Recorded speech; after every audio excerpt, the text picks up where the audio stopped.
सी के कुछ common questions देखते हैं जो अमूमन पूछे जा सकते हैं आपके वाइवा ओसी में या फिर आपके जॉब इंटरव्यूज में।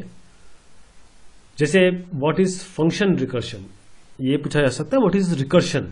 रिकर्शन का अर्थ होता है कि अ फंक्शन कॉलिंग इटसेल्फ, एक फंक्शन जो खुद को कॉल करता है। जैसे अगर हम ये एग्जांपल देखें, when a function of body calls the same function when it is called as recursive function. Recursion ये फंक्शन का नाम है। देखिए दोबारा अपने आप को कॉल करता है, तो ये अपने आप को कॉल करता है।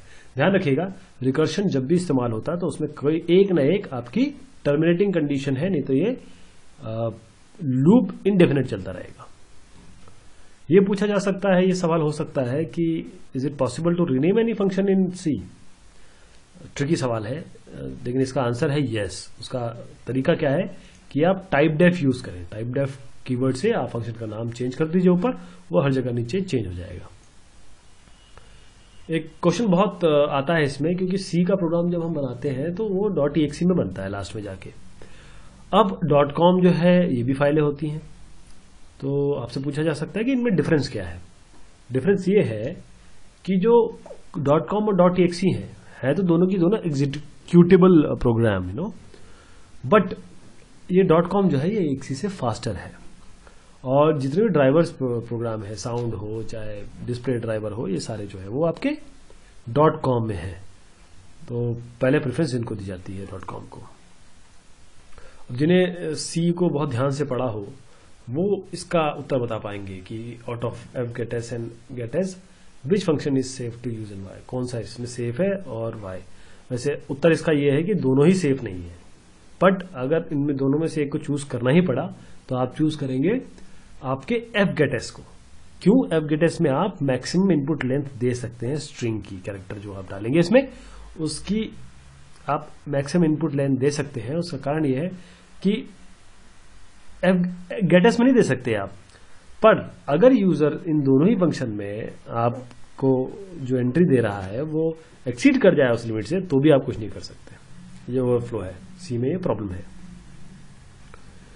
फिर एक क्वेश्चन हो सकता है कि आप फॉर कब लूप करेंगे, वाइल कब लूप करेंगे, ये लूपिंग कंस्ट्रक्ट कब यूज करेंगे, डू वाइल कब यूज करेंगे। तो इसका मैंने बहुत डिटेल में अपने वीडियोस में बताया है, लेकिन एक शॉर्ट इसका आंसर बहुत एक छोटा सा माइनर डिफरेंस है कि अगर आपको एडवांस से पता है कितने बार चलना है तो फॉर यूज करें, और अगर आपको पहले से पता नहीं है तो वाइल का यूज करेंगे। एडवांस में जैसे लिखा है ना इसमें कि this is performed while is performed when it is not known in advance, while loop तभी करते हैं जब आपको एडवांस से पता नहीं होता है। अच्छा, अगर आपसे ये पूछा जाए कि भाई ये बताओ कि pass by value, pass by reference क्या है। मैंने तो आपसे call by value, call by reference बताया था ना, जो अपने वीडियोस मैंने आपको बताए थे। तो इसमें क्या है कि कॉल बाय रेफरेंस में आपका वैल्यू नॉर्मल डिफॉल्ट में चलता है, आप कॉपी भेजते हैं फंक्शन में, लेकिन जो रेफरेंस होता है, कॉल बाय रेफरेंस जो होता है, इसमें आप भेजते क्या है, रेफरेंस एड्रेस। तो जो रेफरेंस भेजेगा वहां पर तो आपने एक्चुअल वैल्यू भेज दी, तो वहां पर जो चेंज होंगे वो वहां पर रिफ्लेक्ट होंगे।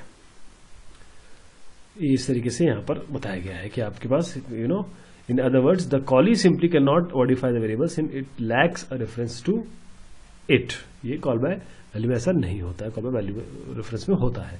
इन्यूमरेशंस क्या होता है, इनम थोड़ा कम यूज किए जाते हैं, इसलिए इसका सवाल पूछ लिया जाता है।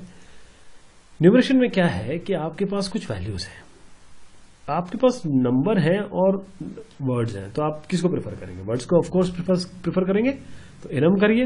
इनम का जैसे स्ट्रक्चर लिखते हैं ना, स्ट्रक्ट नाम, तो यहाँ इनम नाम लिखिए और यहाँ पर ये स्ट्रिंग्स दे दीजिए जो भी आपका नाम देना है।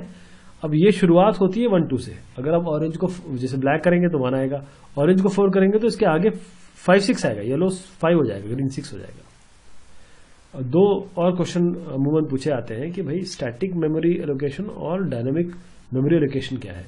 तो स्टैटिक क्या है कि आपने उसी टाइम आप मेमोरी एलोकेट हो जाती है, जो भी मेमोरी है वो आपके पॉइंटर वेरिएबल को इंडिकेट करने के लिए मिल जाता है।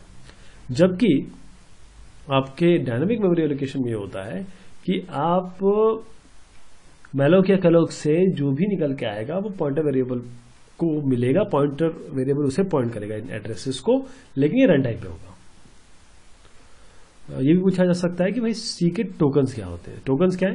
अच्छा, सी में नहीं, ये सी, जावा, सी प्लस प्लस किसी भी लैंग्वेज की बात करें, टोकन्स तो होते ही हैं उसमें।